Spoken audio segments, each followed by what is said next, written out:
Inside every vendor organisation, there are clients that everyone wants to work with and those they quietly would like to avoid.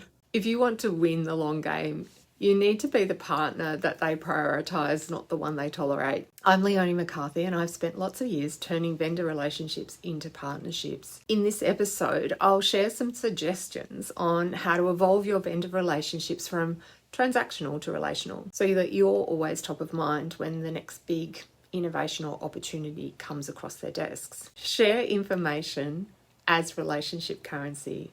Great partnerships aren't built on secrecy. Sharing enough context, your goals, some constraints, upcoming challenges, and opportunities so that your vendor can proactively solve problems allows you to leverage the insight and experience beyond the four walls of your business. Caution here, not every partner is deserving of the same depth of information. You have to figure out which ones to trust and choosing which partners to share what with, and evolving the ways that you share information can help build confidence in all your partners. Bake feedback into the routine. Don't wait for the formal review. We normalise feedback in our weekly whip calls.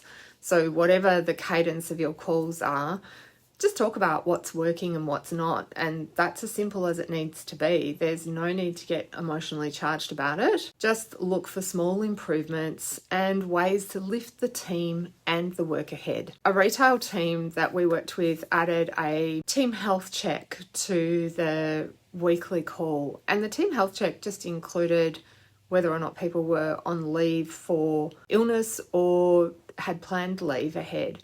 And basically what it did was it helped improve the satisfaction scores with the client because it meant that there was greater transparency about how much of the team was there and available. Invest in the relationship. Being the client that they want to help is priceless. Vendors go the extra mile for clients who invest in the partnership. So acknowledging their expertise and their effort, or the insight that they brought, or their preparedness to do an extra bit of work, make the effort to visit their offices or showroom. Or, alternatively, invite them to your site. And even if spending unstructured time together is just lunch in the midst of a full day of working sessions, creating that opportunity for informal engagement helps build the relationship. So in terms of including like feedback conversations, one of the simple things that we do is we ask, what's one thing we could do to make your job easier this quarter? If you ask that and you invite feedback, be prepared to act on it.